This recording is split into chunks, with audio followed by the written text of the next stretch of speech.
Hi, Eddie. How are you this lovely day? I am well, Tammy. It's always good to see you again.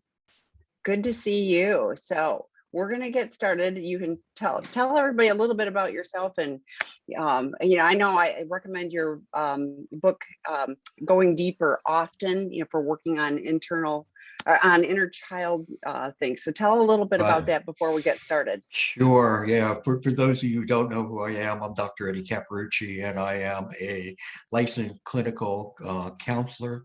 I have a practice in Highland, North Carolina, after relocating from Marietta, Georgia.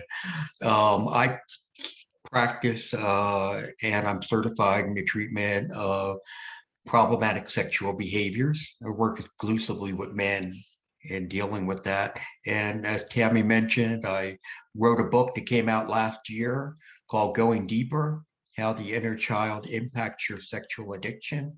We are approaching close to 5,000 copies sold thus far. So I'm pretty excited about that. It's been pretty amazing, the response that we've gotten to it, and also more importantly the uh how much I think all of this has really helped many people along the way. We've also trained about a dozen, maybe even more like 15 uh clinical clinicians on how to do the inner child recovery process, and we're continuing to expand upon that as we move forward too. So today, what we're going to be talking about is what the hell is empathy? Um, for men, and again, I use men in case you haven't been here. I use the pronoun he a lot because, again, I work with men, although I understand women also struggle with problematic sexual behavior. But for men like myself and others who grew up in environments where we did not receive the insight and the training that we needed in the areas of attunement and empathy and deregulation, we don't know what empathy is. We have no clue how to be empathetic. We can be sympathetic, but we can't be empathetic. And with that, especially now when we wind up getting caught up in an addiction, which winds up leading to betrayal, partners need empathy. And so that's what we're going to be talking about today, because again, the question that's often asked, what is it? And as I said, men, come to me and they say, I don't know how to be empathetic. I don't know what it looks like.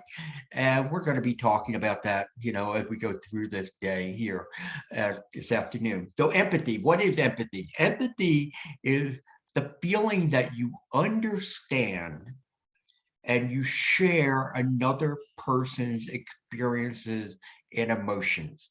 Okay, again, big word. I understand and I share their experiences and their emotion.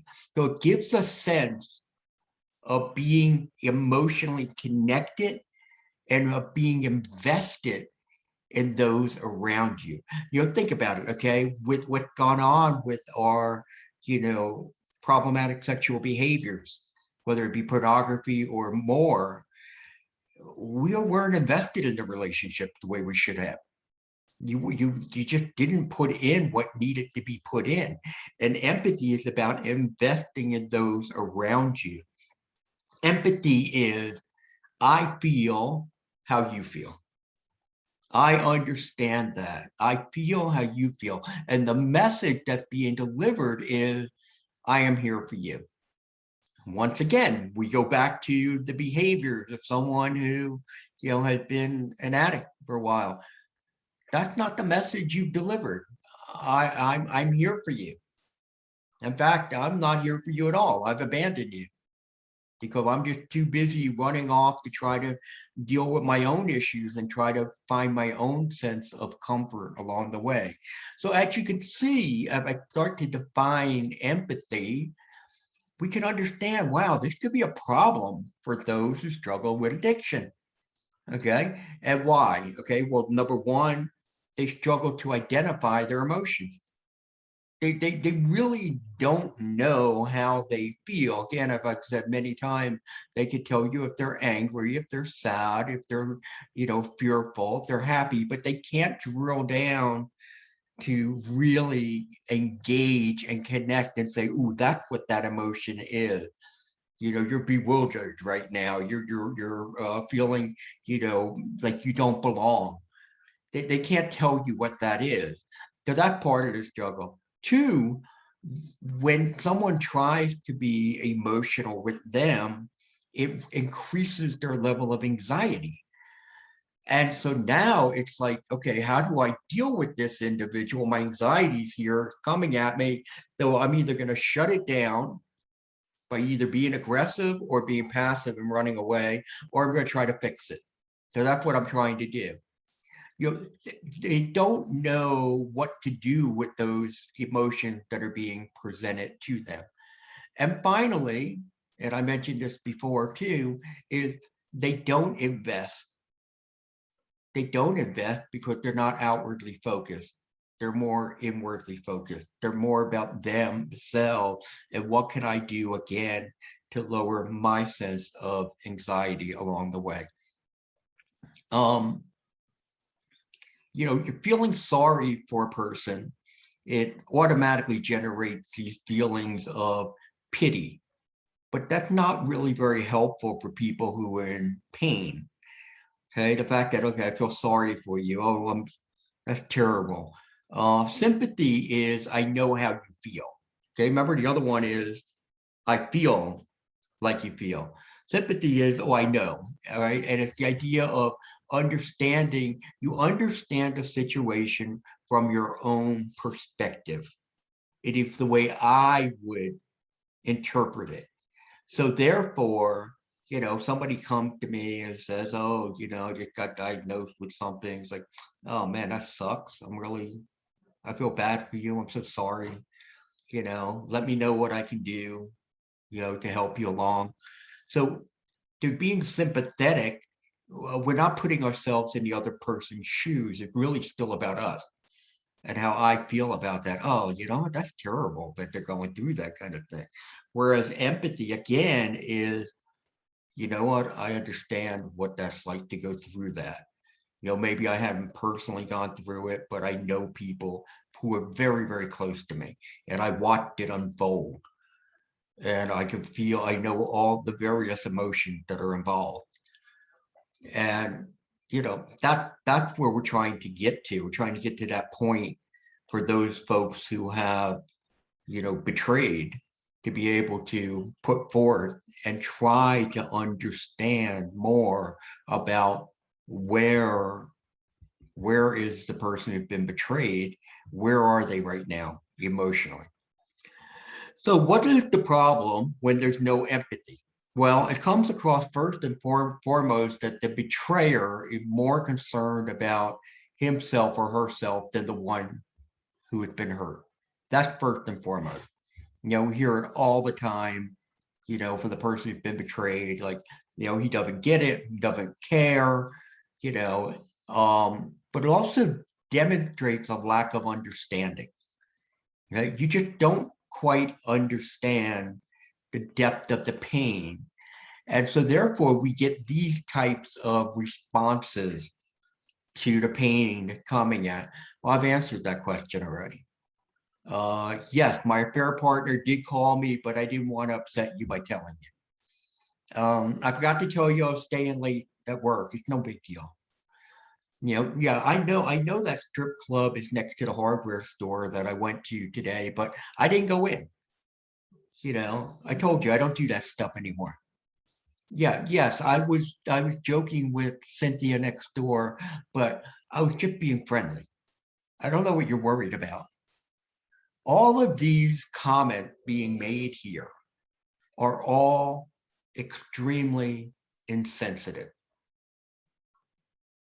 And in fact, I would even go further to say they're stupid. Okay, they're actually malicious. How many times do we really need to discuss it? We need to discuss it to the point that The person who's been betrayed feels like, okay, I got the answer. I'm tired of asking questions. I don't want to answer questions. I don't want to ask questions anymore. That's how often. Okay. Yeah, my affair partner called, but I didn't want to upset you by not telling you. And then they find it. That would have been a perfect opportunity to regain trust. And those things don't come along. Tammy, I tell people those opportunities don't come along very often where somebody just puts it right in here. Here's a trust brownie for you. You have a trust brownie. I'm giving this to you. I'm handing it. And all you have to say, look, I got this. Look what happened. I just want to let you know. Instead, deleting it or whatever, and then it's found later on. I forgot to tell you that I stayed late at work. It's no big deal. Yes, it is. It's a big deal because you're supposed to be somewhere at a certain time. You're in a season of life where you have to be accountable. And you can't just say, whatever, because that's where you were before. There needs to be the structure. There needs to be that discipline. So it's like, oh, wow, oh my gosh, I'm supposed to leave in 5 minutes. Let me pick up the phone and say, guess what? Not going to get out of here in 5 minutes. I'll keep you posted. What in the world does it take to do? To do that, what does it take? Nothing except being mindful, except being caring, except being, I want to make sure you feel comfortable and you feel safe. Oh yeah, I know that strip club, it's next to the hardware store, that I went to today, but I didn't go in. Okay, I told you, I don't do that anymore. Oh, well, guess what? You know what? Your lips are moving, which means that you're probably lying. I'm sorry, even if you're not lying, that's what the impression is because there have been so many lies before. Whereas here is the idea that, okay, or you should know that the strip club is a trigger. There are many hardware stores. They may be more out of your range of where you want it to drive. But again, it's the sacrifice I make in order to make her feel comfortable. And yes, I was joking next door with Cynthia. We're sitting there across the fence, laughing and stuff, but just being friendly. And I don't know what you're worried about. What am I worried about? Do you not know what you've done to me? Yes, that's exactly right. You don't know. And that's the lack of empathy. You don't understand that you've taken somebody and you've taken a part of them and you've just disconnected it from their body. You ripped it apart from them. I've had some people lately who have been, writing some letters, and the format that they've been writing them in is what I've taken from you. Whoa, my gosh, they are powerful, powerful pieces of communication. And they just go on and on. There are so many things that are taken. These are individuals, again, who I've worked with who have now come to understand what the real consequence is of their action. And the consequence isn't, oh, I got caught, I'm in trouble, and I have all these new rules I have to follow. Those are not the consequences. The consequence is that you have to be in an environment where you have to watch people who you love hurt and suffer. That's the consequence. And there's many guys who'd rather take out one of their eyes than to be able to sit there with that. They just don't want to sit with it. It kills them. And what's killing them, it really is just shame with all of it. So before I go way off on another track, let me come back to what we're talking about. So, so when my clients are not being empathetic, okay, when they struggle with that, I tell them, so what if the table were turned? What emotion would you be expressing? Would you be angry? Would you be sad? Would you be depressed? Would you be confused by all of it? What questions would you have? And don't you think that maybe by asking questions, that it may wind up generating more questions? Perhaps. Would you just take it and brush it under the carpet? I said, yes, I know you had an affair, but that's okay. Let's just move on. Is that what you do? You would just brush it under the carpet? How do you think it would affect your self-worth? And I'll talk to guys now, your sense of being a man. How would it make you feel that she was with someone else at that moment? How do you feel? Would you feel confident, right? Would you feel confident if you didn't see your spouse demonstrating remorse and making excuses for not doing their recovery work? Would that make you feel confident? Wouldn't make me feel confident at all. Make me extremely worried about all of it. You know, it is really interesting. You look at the dynamics that when we start talking about, you know, women who wind up struggling with sexual addiction or pornography addiction versus men, and women are more likely to stay if their spouse is suffering from that. They're highly more likely to stay. Where men, they're looking to run away. They're running away. You know, they can't sit there and deal with the emotional distress that someone was unfaithful to me. So would you be there? Would you be there to pick up the pieces, or would you run? These are all the kind of questions you need to be asking yourself as you're starting to develop a sense of empathy, to start to understand what would it feel like, you know, so that I can feel what you feel. You know, Daniel Goleman, he's written many books on the in the area of emotional intimacy, and he's like one of the leading experts in this category. And he came up with 3 types of empathy. He said first there's cognitive empathy, and that's our ability to understand another person's perspective. Okay, so here you are, you're thinking what someone else is feeling. You're not really feeling it, but you're thinking it. And I think for many of the men who I work with, this is the first step of empathy for them.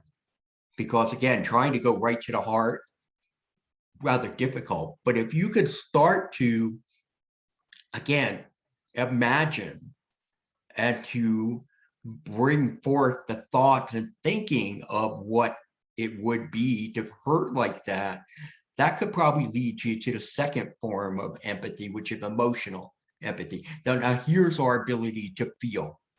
I feel what you feel. I get this, you know, Tammy, I get this when clients talk to me in their session about abandonment, because it takes me back to my childhood. So people start talking about abandonment and I can immediately go right to where they are. I know what's going on there. I feel it, you know, and when you do this stuff for a decade, believe me, you start feeling everything everybody's bringing towards you. You can feel all those emotions. It's very rare that I get somebody and I have to go to number 1. I have to go to the thinking aspect, not the emotional aspect. And then the third type of empathy that Goleman talks about is compassionate empathy. And that's the ability to both think and feel what's going on. Okay. We understand what's going on, and what we do now, we can take some action. And we're not trying to fix it. That's not the action we're talking about. But if it's the action of along the line that maybe I know they need to be held, or even that I'm going to sit here and cry with them not because I feel like I need to do that, but that is just what's going to happen. If action takes place, and therefore there's a stronger bonding that takes place there.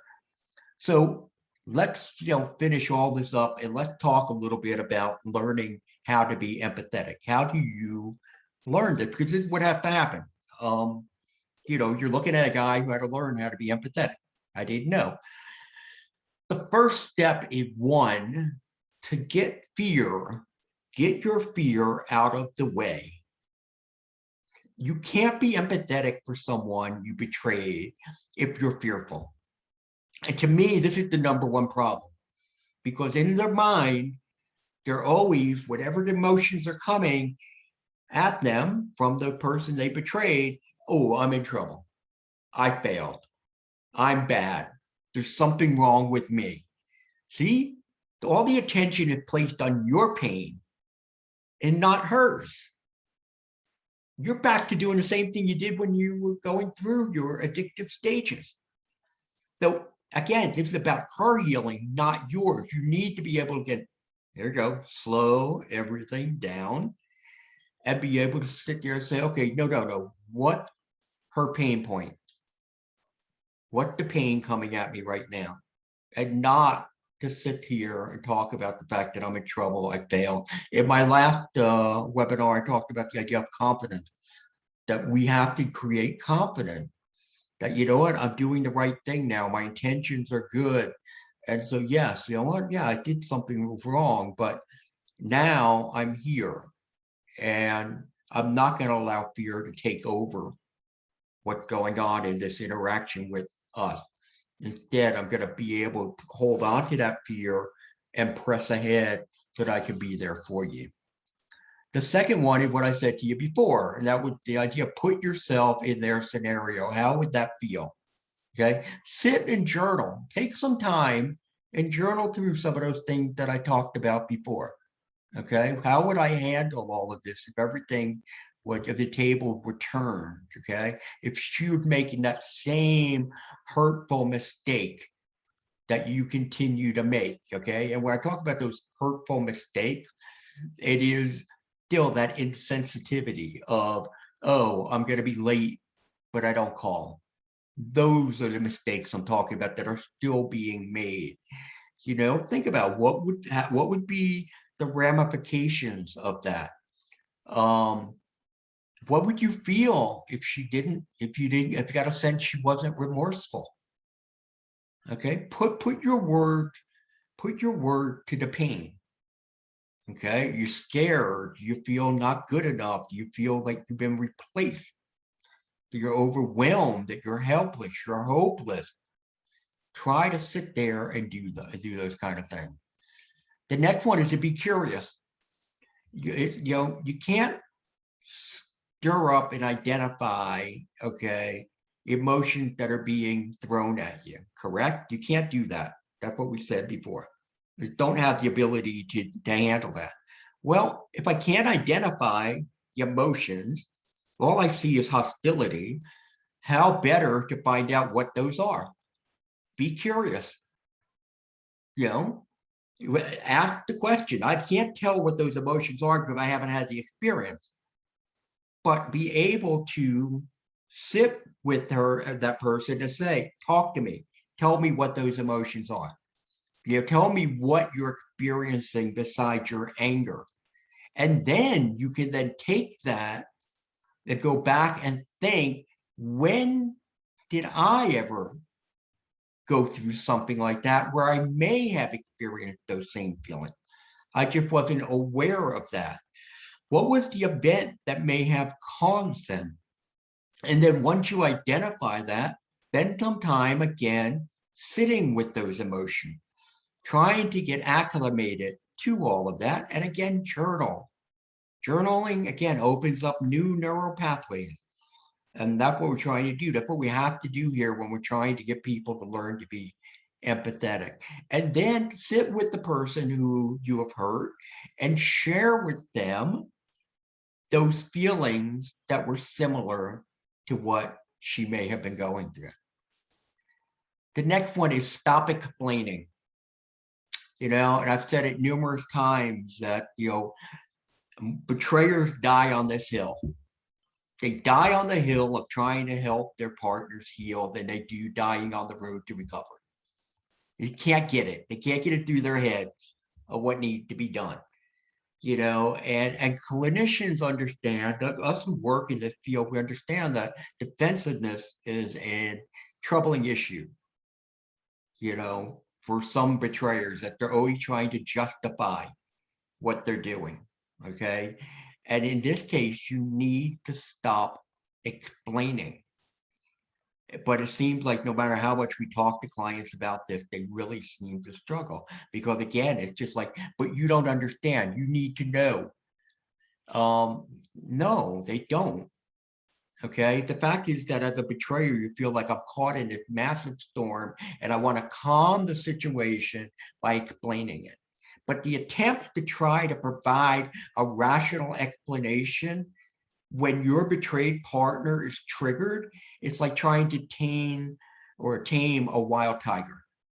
That's what it is. You're going to get battered or worse. And again, this is not the betrayed fault. It's not. The brain has been hijacked by the amygdala. And that's just what's going on. You know, they are extremely emotionally and mentally anguished. And, you know, here you are like an attorney, like Perry Mason, trying to make a case for why she shouldn't be upset. Stop explaining. And if you want to read, there's an article I wrote. It's on relationship healing, sex and relationship healing.com, called The Trouble with Explaining. I would go there and I would read it along with so many other wonderful resources that they have there, but you could learn more. And, you know, finally, think before acting. Think before you take any action. You know, I got to tell you, it drives me crazy when I hear one of my guys are in trouble for what I look at as such a thoughtless action they took. It's like thoughtless. How in the world are we in this place right now where you're still being thoughtless? Have we not done enough in the way of being thoughtless? There's no room. We have to be mindful of all actions. All actions. We have to be mindful. And how do you do that? You keep the betrayed partner top of mind. And if that is not healing, if that's not happening, then you are not healing. You're not healing. You have not made the transformation, a change in the heart. You are still more about you. And I'll go back to that tool I give everybody. It's a really simple one. How will this action or inaction impact my spouse? That's it. That's all you have to ask. Okay, I'm going to be late. What if I don't call her? How will this action or inaction? How will not calling her impact her? Oh, she's going to be, you know, so worried and concerned and thinking that I'm out doing something I probably shouldn't be doing. It is that simple, but we don't do it. So Tammy, that's all I got for you today. It gives us about a half hour. It's great information. I wrote down with the thoughtless, it's thoughtless, you know, working on mindfulness is slow it down, act, not react. But, you know, I think it's so easy to get caught in the action. What you were talking about a bit ago with the, you get so frustrated because these guys get stuck in the, I need to help my partner heal, and I need to explain, and I need to do all that.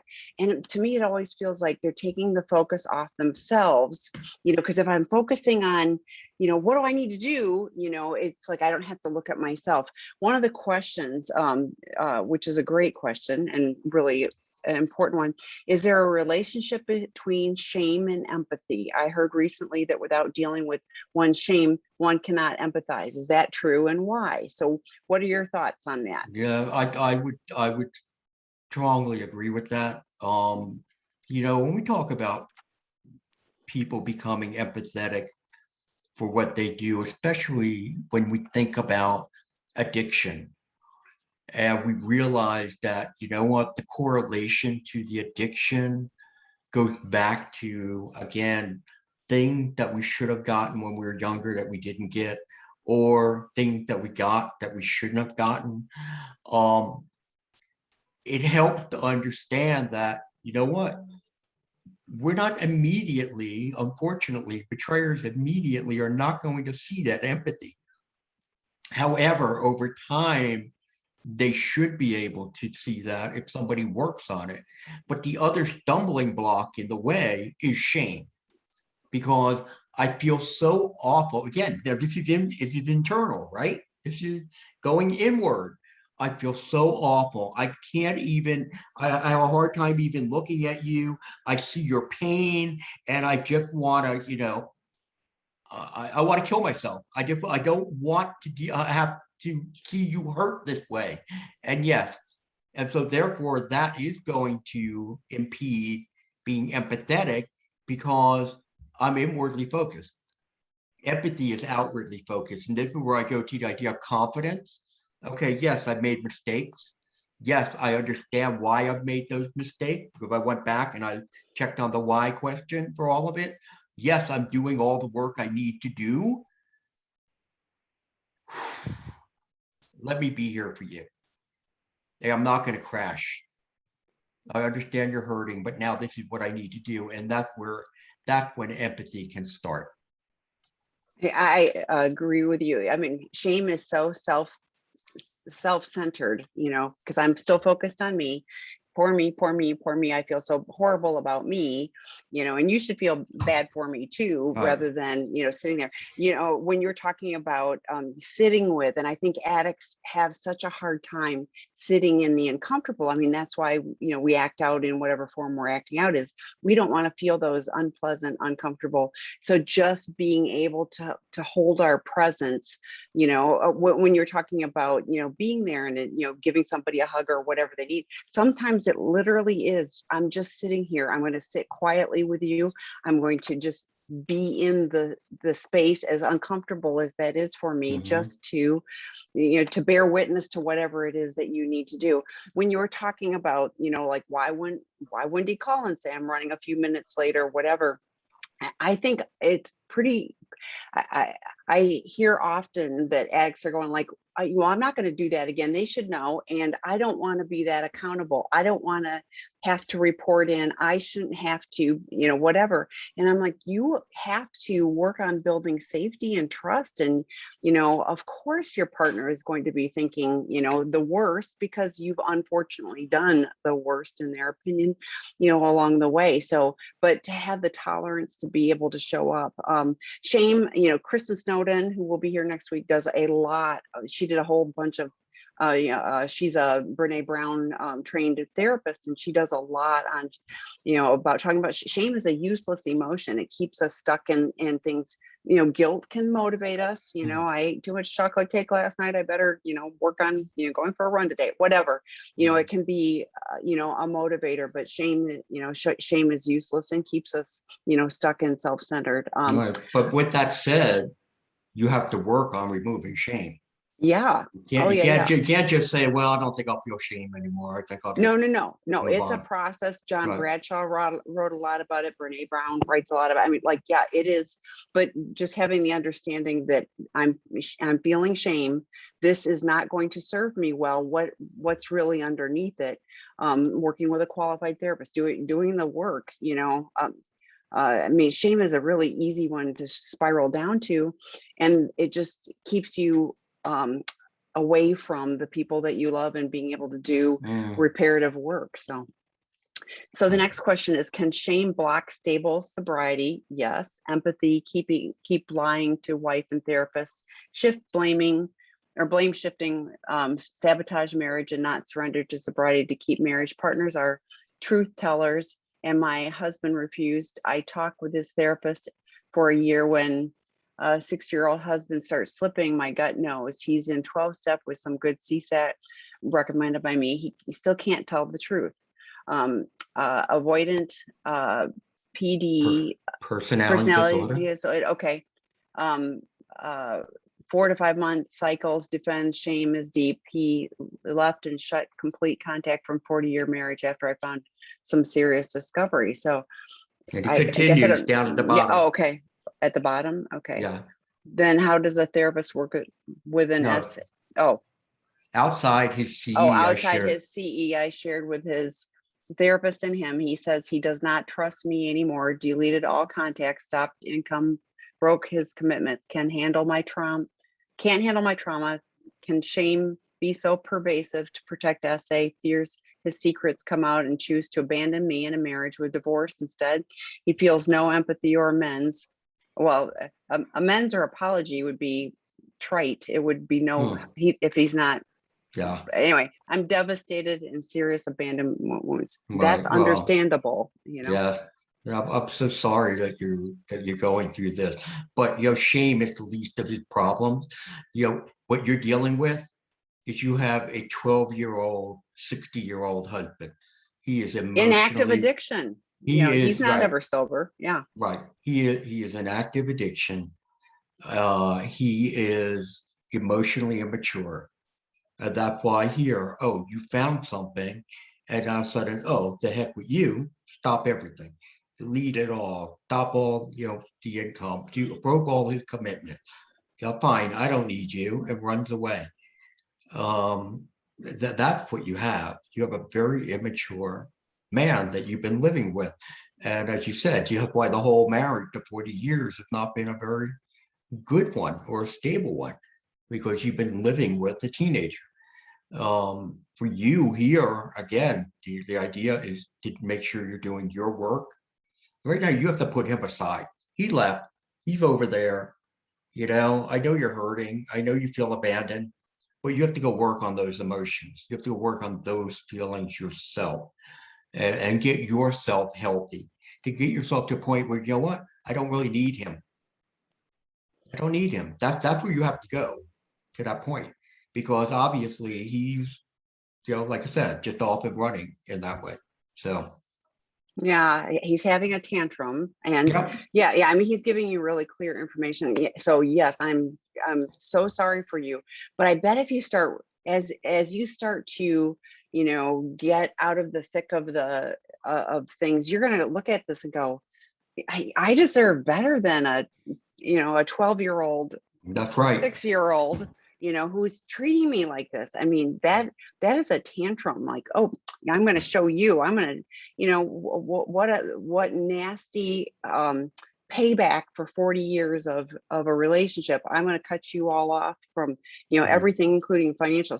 So I don't think it's just abandonment wounds. You've got betrayal wounds. There's a whole bunch of stuff, Right. grieving losses, of what you hoped for, that, at this point after 40 years, you'd be, enjoying retirement or close to it together. And now you're looking at it differently, but trust me, there is healing, there is hope. You can find, a really good connected life, and probably be going, I'm better off. Right. I hope that for you, because I don't think he sounds like somebody who's going to change. Even, I mean, he's doing all this cycling. He's never hit any kind of recovery. He may not even abstinence. It's abstinence for a couple months, maybe. So next question. My partner is a sex addict, and we have 2 years from discovery. At the beginning, he was full of how he was going to be a better person and partner. That's called the pink cloud. Yeah. He did Eddie's book, but has not had much therapy, no specialist therapy, or no 12-step or sponsor, but attends a couple of Zoom meetings.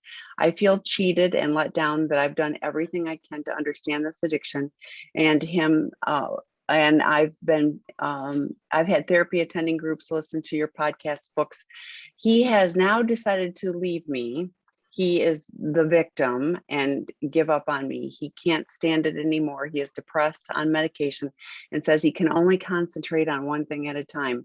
I.e. he himself, and not us or me. I've been encouraging him for 2 years to get therapy for himself so we can then work on us. He is treating me exactly the same way that he was treated by his parents, which made him feel unworthy, unloved, and unsafe. I'm angry, sad, and worried. How do I move on? He is determined to not let me in his barrier, and his barrier is up. So Right. Okay. So you have two things there. You say, how do I move on? And then you also said he's determined not to let me in because the barrier's up. You're right. He's very similar to the last question we had. His barrier's up. He did not do his work. He did not do his work. You can't read, Tammy says it all the time. You can't read a book and then it's like, oh, okay, I'm good. As good as my book is, you can't read that book and be Exactly. Yeah. fine. Okay, it's not. You need somebody there to help you interpret what it is that you're going through. I mean, I go into session with people and we sit there, we're drilling down, and it's like, oh, you know what? It looks like it might be this. No, you know what? That's not it. It doesn't make any sense to me. Throw that away. We go grab something else. Versus, I read a book and say, oh, I think it's this, this, and this, and I could be off. So reading a book is not it. Like you said, he didn't have much in the way of therapy. He didn't go to a specialist. He had no 12 step. He had no sponsor. He went to a couple Zoom meetings. Yeah, you should feel cheated. You should feel let down. Okay. And here you are, the one who's been hurt, and you're doing the group, and you're doing the podcast, and you're reading the books, and you're taking it, and you're getting upset with him because you see him sitting here doing nothing. And then he's like, oh, I can't take this badgering, it's making me so depressed. I think I'm gonna go get on medication. I gotta get away from her. There's something wrong with you. You're never gonna get better. You know what? He is gaslighting, and he's taking you back to where we used to, 20, 25 years ago, we'd say that the partner, okay, you're a codependent. You're part of the problem. And it's like, no, you're not part of the problem. So for you, what you need, the same thing as that other woman we talked about, is to find somebody who's going to sit there and talk to you and demonstrate and show to you that you are worth way more than you have gotten thus far, and that you can do this on your own. You do not need an abusive man in your life. He is abusive. May have never hit you, may have never done anything like, but he is a different type of abuse. He knows that you're hurting. He knows you need something, and he says, screw you. What I want is more. Yeah, and well, and actually what he wants is less. He wants to be able to do his little, he wants to do things in a very small world. So I think both of these, are abusive, and so I think you've got really good data, and it's painful, and you go, gosh, I've invested all this time in these last 2 years and blah blah, but 2 years from now he's going to be the same miserable person. He's not going to be willing to do, he's not willing to do anything to change. So he would rather be stuck in the muck and mire, probably acting out again. If this is or is setting it all up so he can, because now he won't have to be accountable to you. Right. And so, grieve the loss of what you hope for, grieve the loss of what he could be and what you had hoped for the two of you, but heal. And you'll take these life lessons into the future. You'll connect with people on a different way. And I'm not just talking about really, special significant other relationship. You will be able to connect with friends and other people in a very different and meaningful way. So but there is hope, and there is help. And for you to be stuck in this 2 years from now and him still yanking your chain, I would hate that for you too. As soon as the betrayer goes and takes on the role of the victim, it's over. It's over, because again, they have, what they basically have done, if they've turned the tables, and once again, they're just making it about them. And what you're actually seeing is you're seeing the true heart of the man. Again, at the beginning, like, oh, I'll do whatever, I'm committed to you. It was all a bunch of lies. All a bunch of lies. Yeah, and he may have been sort of sincere in the moment, but it was a false, because it was like, I'm committed to you and I'm going to do all this, and then I'm not going to really do anything. I'm not going to do that acting out behavior, but I'm not going to do anything to change, and I'm just going to go on meds, because meds will take me away, and I'm not saying all meds are bad. Some people really do need a level of medication, but if the only solution is I'm going to take a pill and I'm not going to do any work on me, that's really telling. So Hmm. you deserve better. Okay, Yep. so then how does a therapist work with a sex addict with deep protective shame without shutting down the essay, with avoidant personality disorder and blind spots and in denials? Yeah, that's an excellent question. The answer is one, you do it slowly. Okay, that's a part of it also. But you also need to be talking to the client and letting them know how beneficial this will be for them in the long run. There has to be a lot of education involved. Like, look, I know this is difficult. I know that we want to try to go and touch somebody's nerves, endings, which is very painful. However, let me tell you about the benefit that you and those around you will receive. And then also have them sit and talk about what they're going through now, being stuck in that shame and how it's impacting them and the negative aspects of it. And then being able to say, well, here, look, this is where I could take you. Okay, you're looking here and it's a very dark place. I could take you to a place where there's light. However, we're gonna have to walk down this narrow corridor to get there. But I'm gonna walk with you. And if we need to, we'll stop.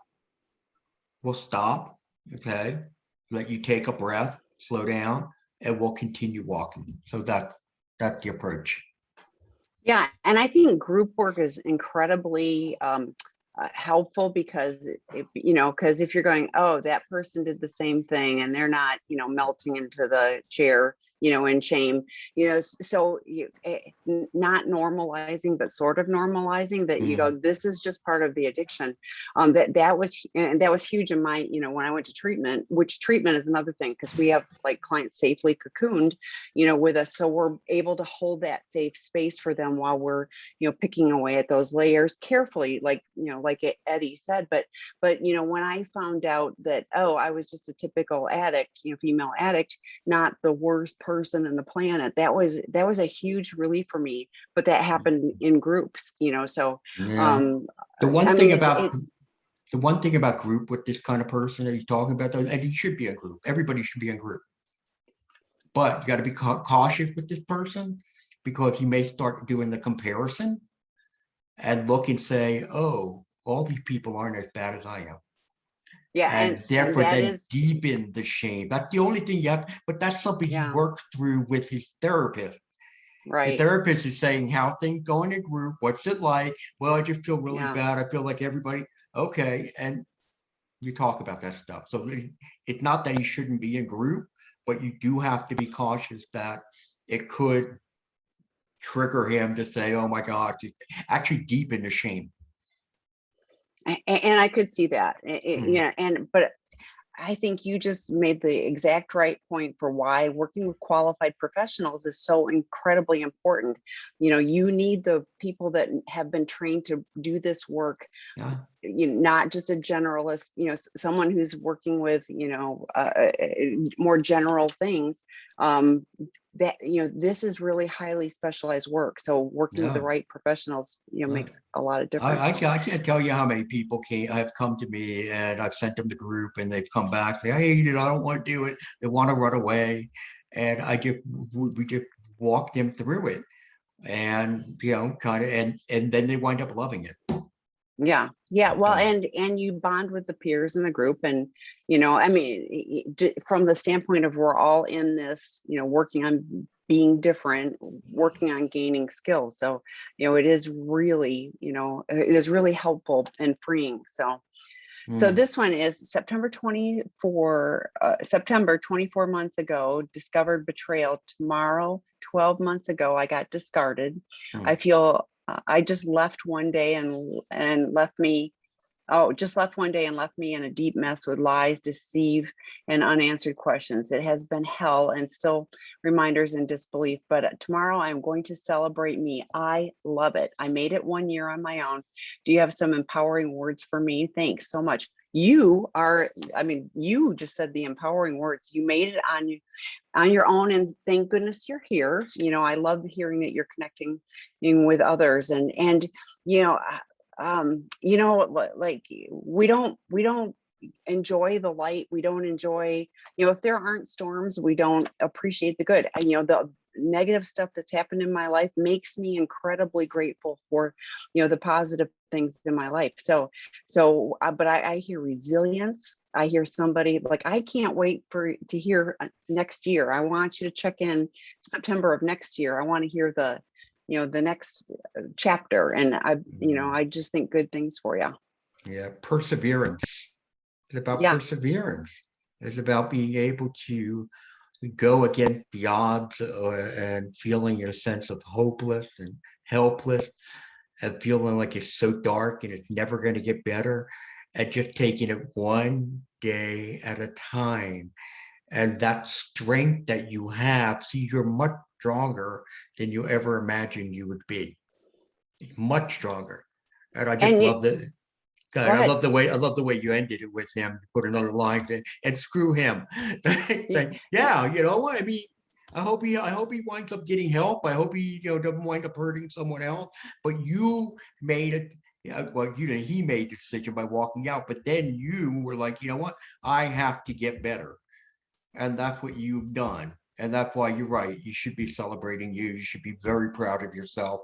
Make sure that you do your due diligence the next time and vet people out, making sure that, they are somebody who's going to guard your heart. So good work. Yeah, and screw him. I get it.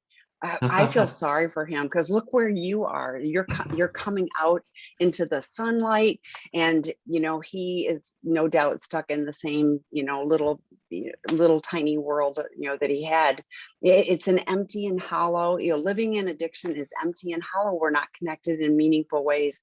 It's sad, but he chose, and you are choosing a very different path. So I know it's been a hellacious journey, but man, look where you are. So I wrote a blog about this. I'm going to tell real quick, because I hiked the Grand Canyon, and I took a shot of looking down. I was mostly out of the canyon, and I took a shot and wrote a blog about, and that's my journey in recovery. Is it's been challenging along the way, but there was always people along the path with me, and the view, as you're coming out of this, it was like, it's so amazing, and I get the benefit of that because I've got my head up, and I'm able to see and enjoy, and with other people as well. So so that was a meaningful picture for me, but it so clicked with me that I recognized it was my healing and my journey. So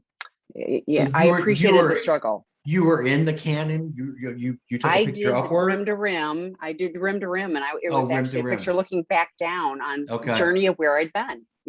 Like, Yeah. this is where I've been, and you see all the twists and turns. That's life. Wow. You know that it's the hard hiking. That's life. Yeah, that's right. But the vistas, man. So okay, next question. I'm a recovering sex addict. This is from a male. When my spouse gets triggered by my behavior, current or past, I panic and get defensive. This gets in the way of my being honest with both myself and, more importantly, her. It also means I do not get to be an empathetic response, which is what I really want to do. Any suggestions on how to address this? Yes, we do have suggestions on how to address this. And it really starts again with confidence. You are a recovering sex addict. You have made some great strides in your life. And we need to put aside that idea of I'm in trouble. And again, going back, looking at the path, where that originated, how it's formulated, and why it's still there, but developing the confidence and practicing and being open and vulnerable, no matter what you get back at you, but continue to practice that vulnerability. And with that, hopefully your confidence grows stronger and stronger. And the more that happens, most likely what we're going to see is that the lying is going to die down. And that, again, moving down the right path of both recovery as well as integrity.